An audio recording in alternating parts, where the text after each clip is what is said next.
Mwaramutse mwiriwe mumeze neza mwese aho muherereye ni Florence muri kumwe no munsi kuri Muse TV. Ikiganiro cy'ino munsi tuza kwiga Icongereza. Iki kiganiro kikazoza kiraza kuri Muse TV buri munsi. Reka dutangure kwiga. Turaza gutangura kundamukanyo uno munsi. Mu Kirundi hariho mwaramutse, mwiriwe. Canke ukabwira umuntu bite, canke umeze gute. Mu Congereza nico kimwe. Hari tip zindamukanyo zitandukanye. Hariho hello, hariho hi, hariho na hey.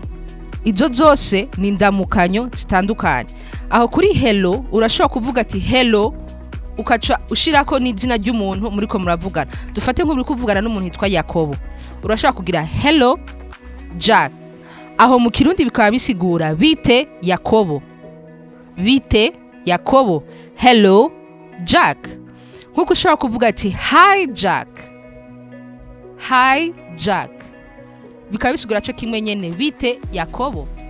Nkuko ushobora kuvuga naho ne hey Jack. Bikaba bisigura kwa kundi nyene cyo kimwe nyene bite Jack. Hey Jack. Hariho hello Jack. Hi Jack. Hey Jack. Amajambo yose mpeje kuvuga akaba sigura ikintu kimwe ni bite. Aho ni mu gihe uri kuvugana nk'umuntu ari proche yawe, donc nk'umugenzi wawe canke wo muvukana canke umuntu wo muri famille wa hafi. Iyo simvugo ushobora gukoresha ku muntu dufate afise igiti kiri hejuru yawe. Dufate nk'umuntu agukoresha canke naho uri kuvugana nk'umuntu wo mu ministre uri kuvugana n'umuntu ahambaye. Muri ico gihe ukoresha hari hindamukanyo ukoresha. Iyo uhuye n'uwo muntu mu gatondo uvuga good morning sir. Iyo sir ikaba ije gusigura nyakubahwa yari umugabo. Good morning mwaramutse. Ico ni gihe muhuye mu gatondo. Good morning mwaramutse. Canke naho muhuye inyuma ya saa sita uvuga good afternoon sir. Good afternoon sir. Nkuko mubona canditswe ngaho onye. Aho uvuze mwiriwe nyakubahwa, mwiriwe monsieur. Aho ni gihe uri kuvugana n'umugabo.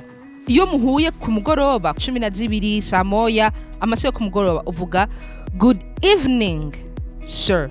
Evening bisigura umugoroba. Ni ukuvuga ati umugoroba mwiza. Good evening. Good evening sir. Iyo uri kuvugana n'umudamu umwigeme uvuga ati good morning ma'am. Good morning ma'am. Canke naho muhuye saa sita twavuga ati good afternoon ma'am. Good afternoon ma'am. Aho ni mu gihe muhuye saa sita. Ku mugoroba naho uvuga ati good evening ma'am. Good evening ma'am. So arashobora kuca kubaza ati how are you? Umeze gute? How are you? Umeze gute? Nawe urashobora kwishura meze neza. Muri ico gihe ucuvuga ati I am fine. I gisigura jewe, am fine gisigura ndakomeye cyangwa meze neza. Nkuko akwajeje how are you? You isigura wewe. Twagiye niyo how are you? Nawe ugasubiza ati I am fine. Bikaba byandikwa nkuko muriko murabibona ku micro yanyu biriko birazako.